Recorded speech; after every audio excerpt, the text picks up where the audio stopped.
Hello, everyone, and welcome to Conversations in Horror, the podcast. I am your host, Kevin L. Powers. I'm also the owner and operator of Something Wicked Entertainment and Events, and welcome to our podcast today.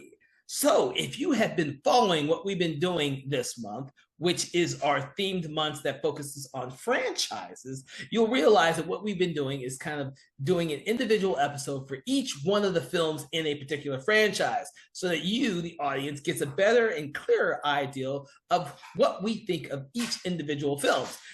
We're doing that because some of the films in the franchise are not nearly as well known or have been seen or liked as the original film in the franchise, and therefore focusing on those individual films in their own episode is crucial to being able to understand and appreciate the film if that is what you need to do. Now, that being said, the franchise we have been discussing today has been the franchise that has recently did a legacy sequel, as we like to call them nowadays, and that would be the Final Destination franchise. But this episode is going to focus on 2002's Final Destination 3. And to discuss this movie with me today, I am bringing back Mr. Philip Ray, who we discussed these films earlier as well. Thank you, Philip, for joining us on the show. Thank you for having me. So me and Phil have been discussing some of these Final Destination films. We went through the new one, the legacy one, Bloodlines, earlier in the year, and then of course we did, as you will hopefully read later on or listen to later on, our podcast on the first and second one, and now we're down to the third one. So I have to know, how did you come about seeing the third film, and what were your initial impressions of the third film? So I have a very interesting way I discovered this movie. It was through Blockbusters, and it was the DVD edition, which I'm not sure if you're aware about it, Kevin, but for our listeners, basically what Final Destination 3 did was they did a special DVD edition called the Thrill Ride Edition, where you got to choose their fate. It was an interactive film. So what would happen is there were certain key moments of the movie that it would allow the audience to decide one decision or another, and it actually showed alternate clips of the movie. So that actually was my original introduction to Final Destination 3, which was very interesting, and I've not seen another movie do that of the interactive kind of film. Like we've seen it nowadays with Black Mirror or something like that, but back then at the time, doing something like this kind of interactive with alternate scenes was not really seen at the time. No. It was something new and they were experimenting with, but unfortunately it didn't last very long. I don't know how successful this was on video, but I do know it was a successful sequel in the franchise. Not the most successful, because that would have to wait till the next film. But the audience kept growing with each one of these films, and they brought back with this film the first film's writer and director, or one of the writers and director, which was Glenn Morgan and James Wong, I believe. So I did see this at the theater when it originally came out. Like I've seen actually every one of the Final Destination movies in the theater, but this one was one of the ones I didn't care for. So I actually only ever seen this one twice. I saw it when it originally came out at the theater, and then again when we were right before we were prepping for the show. So I had forgotten everything about this third movie before actually watching it. So this one is the one with the roller coaster accidents. The roller coaster accident. As many I always found this one entertaining only because I love roller coasters, so I love that concept. I'm not a huge fan of the movie overall, and I still am not. It hasn't really grown on me as well as but I do have to say that with each one of these Final Destination films, they do create a unique opening disaster. It definitely is. I'm definitely someone that when I was younger, I was afraid of roller coasters. I was too chicken to ride rock and roller coaster at Disney World when I was young, and this movie definitely continued to lay the impression of me being afraid of roller coasters for the longest time. Because again, talking about, we said this before in our conversation with Final Destination, they do a good job of taking especially with the big openers of like, what is the one thing that people are afraid of? Roller coasters, Yep. going on a plane, driving behind a truck with a bunch of wood logs.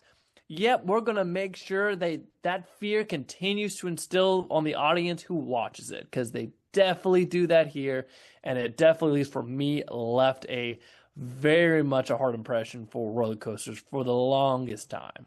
Now, I will say this: by the time we get to this third film in the franchise, the story format has been established. It essentially jumps up. With the first film we watched, the original Final Destination, there was the initial disaster, but there was a little lead up to that disaster before it actually happened, because it was the first movie. You had to get to know some of the characters before they get on the plane, and the plane happens, and it goes from there.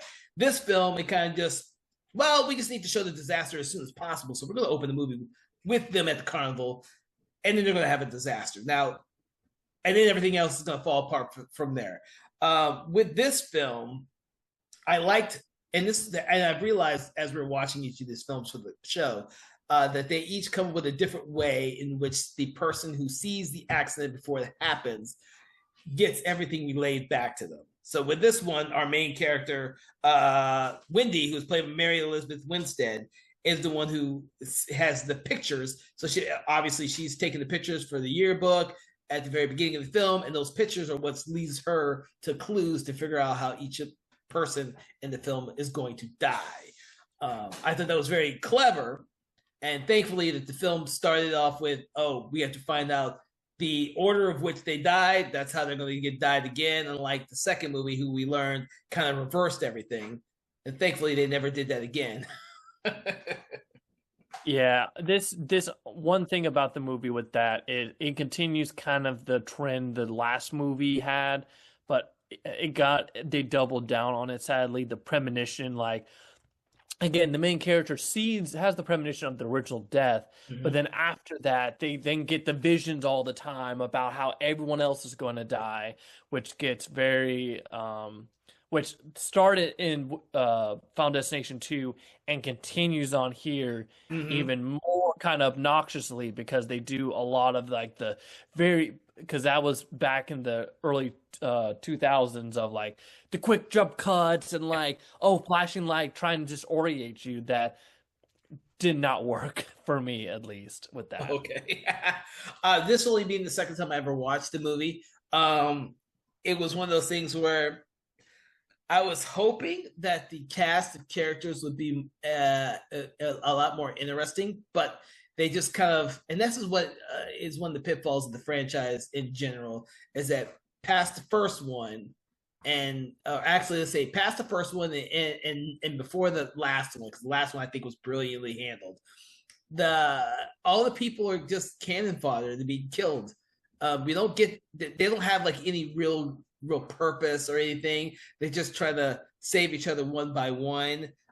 Thankfully, the main character here, Wendy, knows most of the people. I did like the fact that her boyfriend ends up being one of the people who are actually killed, as she's more or less trying to figure everything out with her boyfriend's friend. I did like that aspect. Instead of her and the boyfriend being like the two main characters that you follow, they switched it up a little bit. So, and then they make comments of it that, they wouldn't have been friends if it hadn't been for her boyfriend to begin with. So I did like that aspect of the film. They changed that. Yeah, it just does, like you said, unfortunately, like the other Final Destinations before and after, they continue the trend of kind of making your lead two likable, and then the rest of the cast is either are one-off characters, one-note characters that either you don't care about if they die, or you want them to die. Like the character of I believe is a character of Frankie. Yeah, the Frankie character who is like, Cheeks. Yeah, you don't care what happens to him. He's a sexual predator. You want him to die. Like you want him to die. And that is, again, the good thing about the Bloodlines movie is they try to make all the characters likable, versus in this, you don't really care when half of them die because either you don't care about them, or again, you've got you got the two Ashleys who are, again, you don't like, you kind of want them to die because they're not really interesting characters. No, no, but because that's the name of the two that die in the sun tanning one, right? Like Correct. I couldn't remember their names to save my life. Yeah, it's the Ashleys.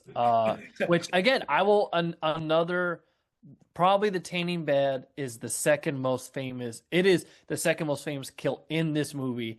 That also did a number on me of like I never was ever planning to go to the tanning bed, but I remember watching as a kid and seeing that scene, and then after being like, why would anyone even want to go to the tanning bed? I'm like, you could die like this. So, but that was one more iconic deaths in it. Which, talking about that in general, I'm curious of your thoughts, but other than, again, the roller coaster and maybe the tanning bed, a lot of these deaths are not really that memorable. They're kind of just lame. Uh, I think that, like the Saw franchise, they tried so hard to come up with creative new ways to kill people, and it doesn't always work as well. Like when Frankie Cheeks dies, you actually don't think it's him until it's revealed to be him.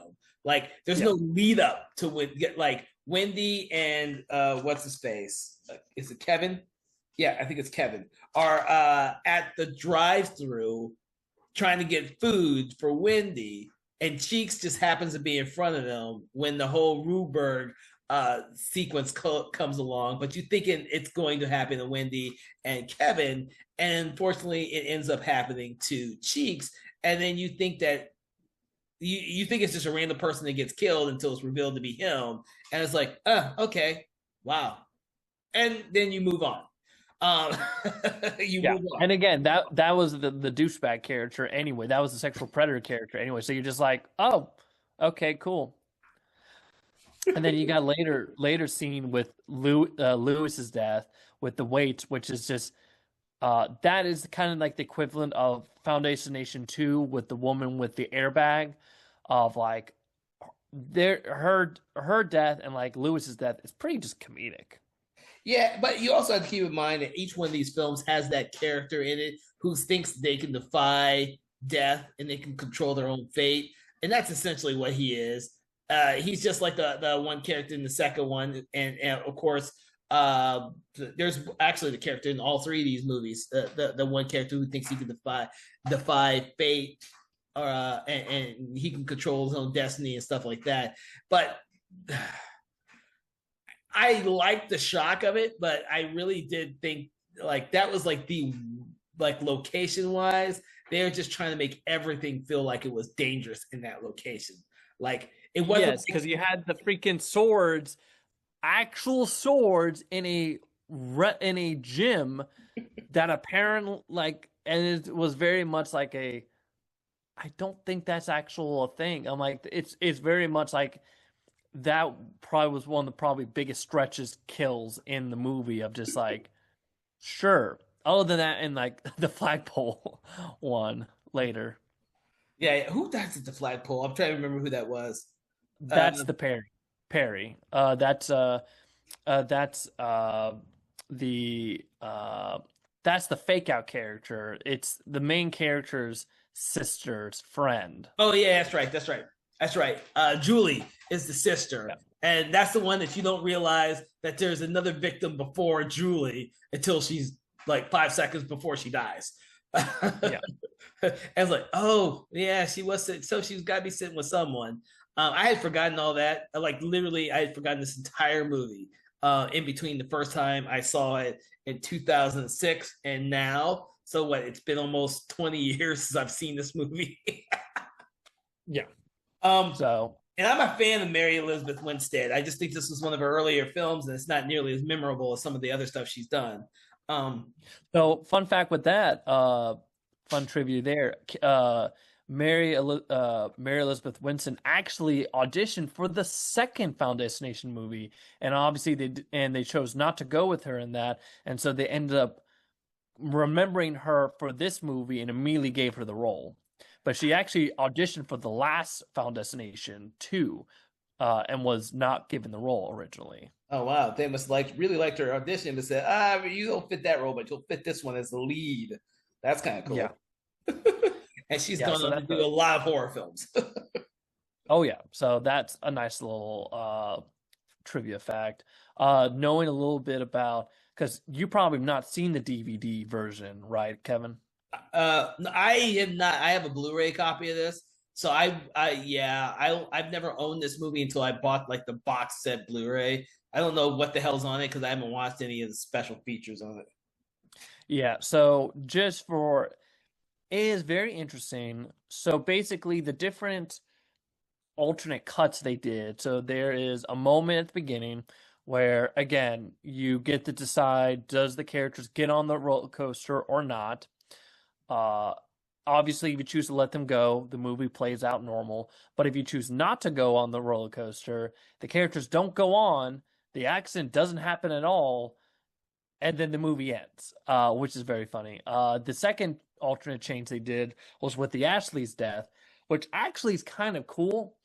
What they did was an alternate. I forgot what the decision is, but basically they still die in the tanning bed, but they actually get out. So they actually get out of the tanning beds. One of them gets out of the tanning bed and ends up getting electrocuted to death by the tanning bed itself instead of burning to death, which was kind of funny. Huh. Then you've got the scene, and then Ian's death. Is it Ian's death? Yeah, Ian's death is probably the most lackluster choice.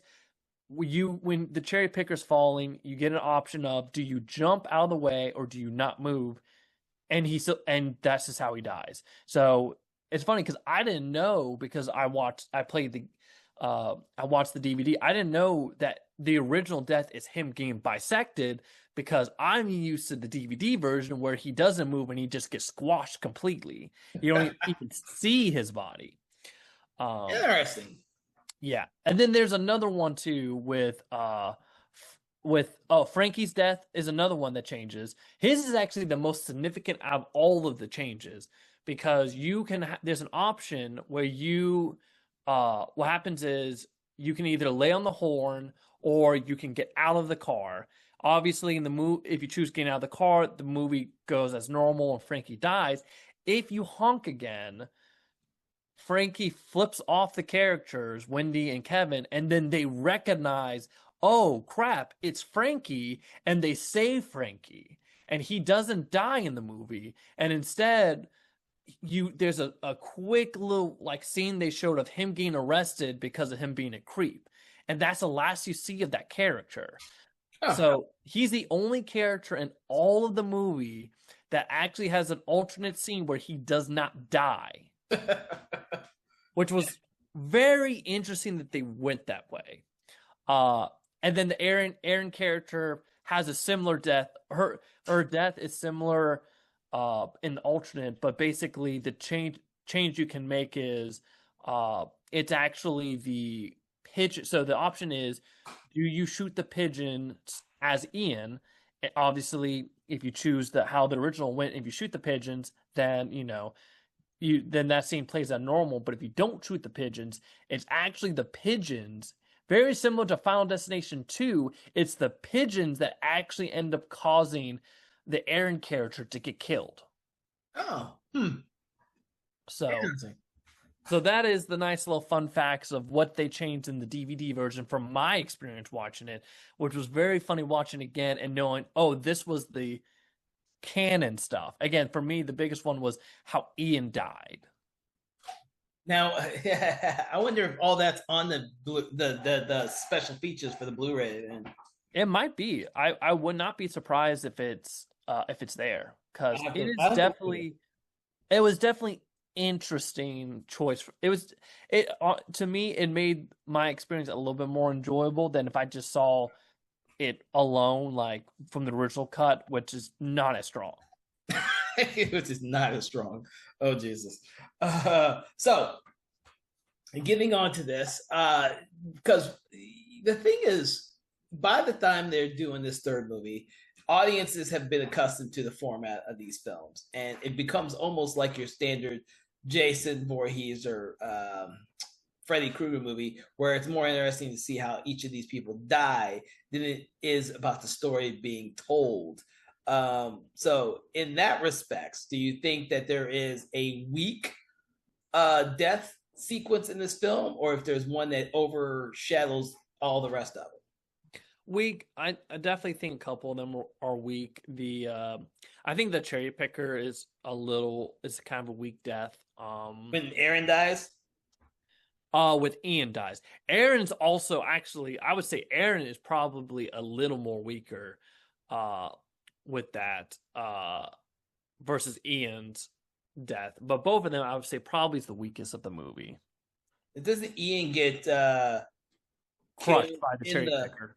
well? No, he gets killed in the blah blah blah in the field of Yeah. the while they're at the carnival at the very end of the movie. Yeah, which is again very reminiscent of the first one of like the whole "you're all dead" like from I can't remember the character's name now.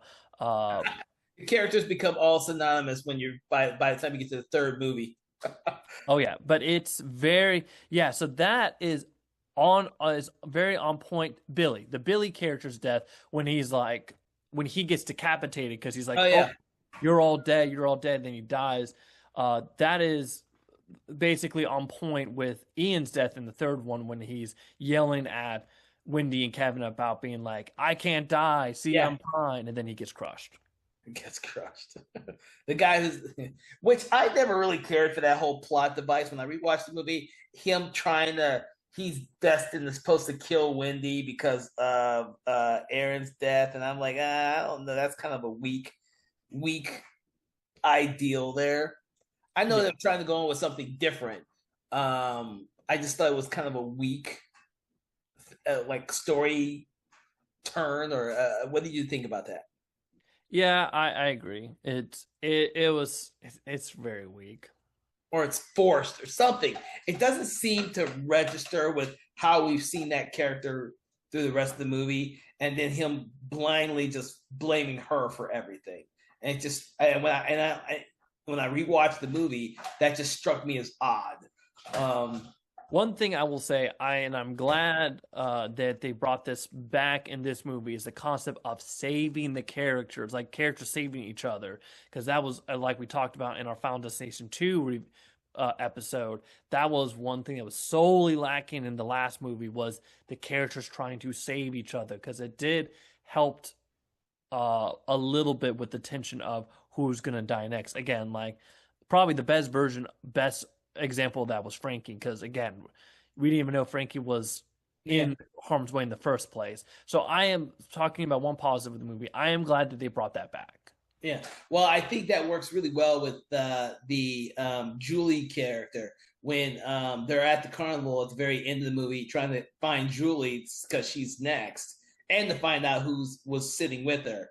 But what happens to her when she gets the about to say the noose tied around her neck and dragged around by the fucking horse for a good bit of time there before Wendy can actually save her, I thought was really creative. Um, Although I would have think that her neck would have snapped before all that shit. But it was very interesting and visually cool to watch. That's part of the last part of the movie. Yeah. And then that was one of the sequences I really enjoyed.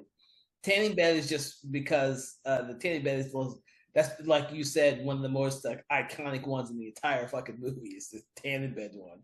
Yep. Another thing about this movie that is, I'm kind of curious on your take on it. Okay. Breaks the mold of Tony Todd. Tony Todd is in the movie, but he does not appear as Bloodworth. He is just voiced. He's just the voice of the subway conductor and the devil statue and stuff. Yeah.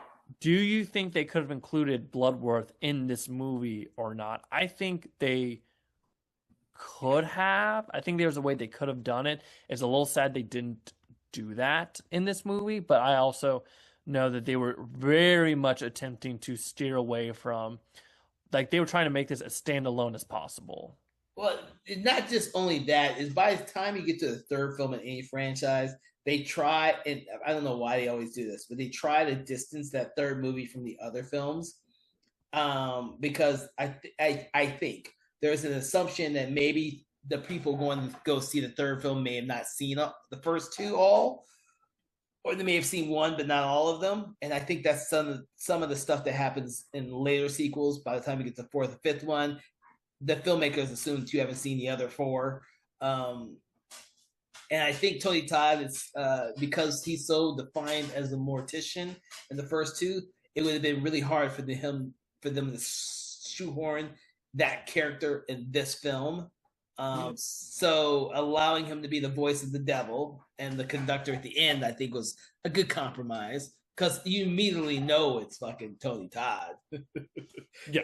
He has such a distinct voice that you can't help but know it's him. Yep. And oh, do you know? Which I'm gonna segue to talk about, speaking of the conductor, is the ending. There is an alternate ending for this. That it's not on the DVD, but I'm not sure if you've heard about what the alternate ending was. No, I have not. So originally, the idea was because one thing they do in the DVD version, they don't do it here in the original theatrical cut, was they were going to discuss about the fate of all Final Destination 2 characters. So, because for people who have not seen Final Destination 2, the way that ends is our two main characters survive. They, again, Clear and Thomas survive at the end. Not Clear. Clear dies. Sorry, it's Kimberly. Yeah. Kimberly and Thomas, they survive, and so in this movie, well, in the DVD version and the credits, they try to reference the characters having died off screen, kind of what they did with the main character from the first movie. They killed him. They basically did the same in this one originally, but that was not the original idea, which obviously gets retconned by the time we get the Bloodlines. Yeah. The original ending, though, was they were going to have them come back for the ending and be on the train as well. So basically, the way the scene broke down was Wendy sees the other two characters, sees Kimberly and Thomas, and then they jump cut to the scenes from a couple scenes in Final Destination 2 for the audience to go, oh, okay, that's who those are if they haven't seen it. And then Wendy realizing, like, oh, this is a clear house from death. And basically, and the scene continues on, the train crashes. The implication is that death kills also Kimberly and Thomas from the second movie.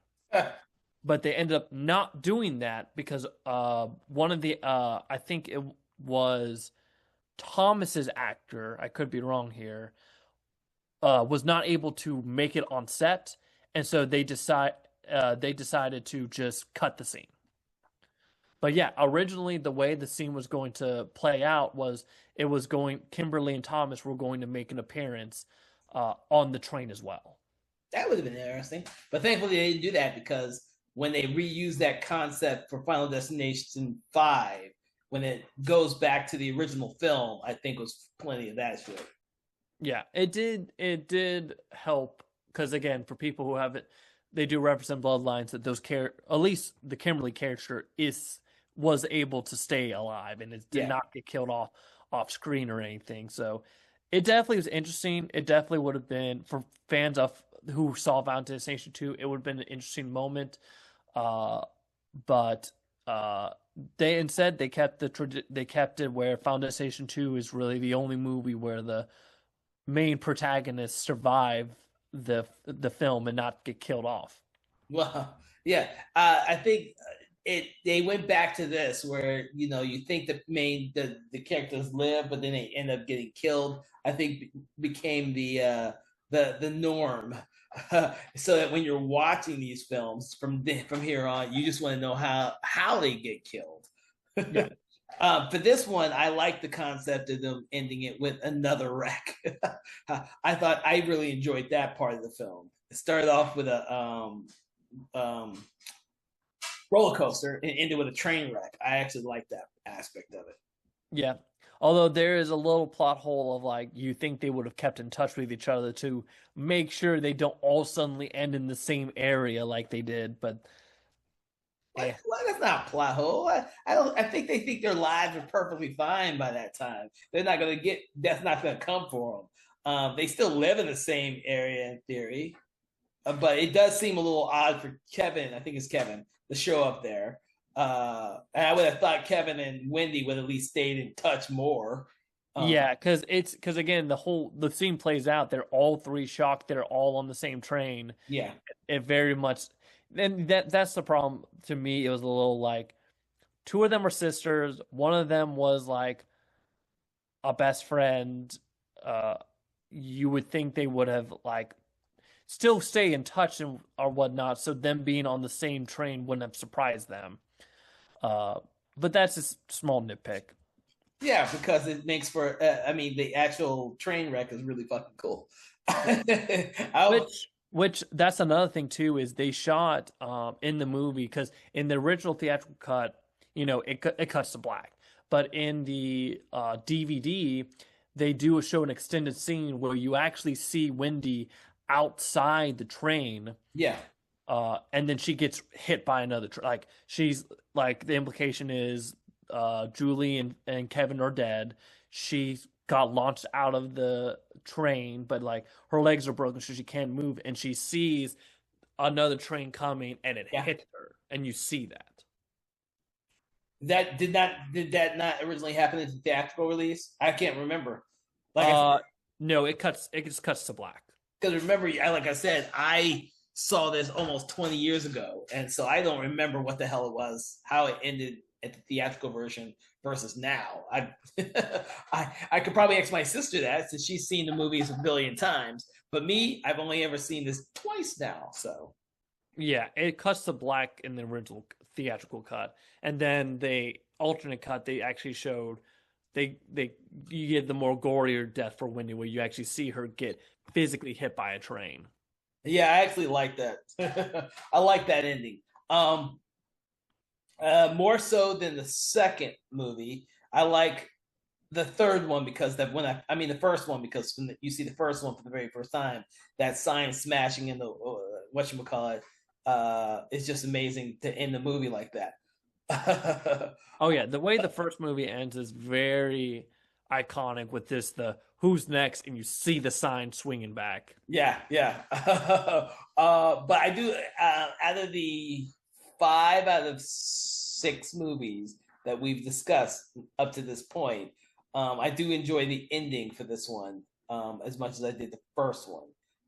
And don't get me started about the bloodlines. It's just a call to all the other films that was just brilliantly conceived the way that ended. So we'll have to talk about the fourth one and fifth one in later episodes. But I like the way that this ended because I'm not going to get too much into the next movie until that episode. Yep. Actually, it's funny. This is my last little like fun fact. So again, like I said earlier, Kimberly and Thomas's character were going to get killed off screen. The way they died, I realize now, is basically how death happens in Bloodlines. What happens is you see a little newspaper article, and it says that the characters ran into each other at a store, and basically one of them, Kimberly's coat gets caught, and Thomas tries to save her, and they both end up getting pulled into the wood chipper, and you know what happens with that. Which makes me actually think that they end up taking that idea a little bit later for Bloodlines with the lawnmower kill. Oh, interesting. I wonder if they had that idea and decided to use that later. Well, we'll have to bring that back up because the next film uses a lot more for a kill. So yeah. So any other thoughts on Final Destination 3? Nope. It's again, it is not the strongest. It's gladly not the weakest either. Um, I we'll get to the weakest ones when we get to it, but overall, like the movie's okay. It's definitely you kind of this movie you definitely are seeing a lot. I mean, you saw in the second one, but this kind of continues on the whole. You're not really seeing the series is not getting that much better. No, because by this time they do the third movie, they've hit on a formula that they just rinse, wash, repeat from here on out. The second one tried to do some different things with the concept. By the time they do this third movie, they're just rinse, wash, and repeat based on what audiences enjoyed, and they just keep doing it. So it's not nearly as interesting as like Bloodline does, but because they don't try and do anything new with the concept. So that being said, we're going to get to rating this movie. And for everyone out there listening to the show, what we do is we like to rate the movies from 1 star to 5 stars based on whether or not we think it's a poor movie, which is 1 star, or we think that it's an excellent movie, which is 5 stars. Where on the spectrum do you place Final Destination 3, Philip? I would put it as a 2. It's okay, but it's not something that it's I think the best way to watch this is how I watched it, which was the DVD choose your own. I think that for me made it more enjoyable, but if I watched it, I knew if I watched it without that, it was just okay. If it's again, it's definitely not that strong of a movie. Mm. So I'm going to give it 2.5 stars. I give it a little bit more because I do like the train sequence at the very end. And Mary Elizabeth Winstead makes the film a little bit better. And Tony Todd too, even though it's just his voice. I'll have other things to say about these subsequent movies, but these movies in the franchise need something to elevate their status, especially considering the nature and the types of movies that they become. Because in a sense, as the franchise drags on, they do become more like a typical slasher film without the actual slasher. Whereas the first one was much more creative with the way they handled the material. So, with that, I want to thank you, Philip, for joining me on this conversation in horror where we discuss Final Destination 3. Everyone out there who's listening to the podcast, we hope that you enjoyed this episode as well, and that you will check out the other episodes that we have done on the other films in the Final Destination franchise. Also, make sure to check out all of our previous episodes in which we touch upon other horror films, including Final Destination Bloodlines, which we did earlier in the year. And make sure to check out our sister podcast, Conversations in 4 Color, which delves deep into comic books, graphic novels, and manga. That is our Patreon exclusive podcast, so you have to be a subscriber to have access to that podcast. Other than that, we all wish you a pleasant day, and we can't wait to bring you another episode of Conversations in Horror. From everyone here at Something Wicked Entertainment, have a pleasant day. Conversations in Horror is a Broken Lighthouse Pictures production, written, produced, and directed by Kevin L. Powers, executive producer Kelly A. Inoka. All contents and material from this episode of Conversations in Horror is copyright 2025 Broken Lighthouse Pictures.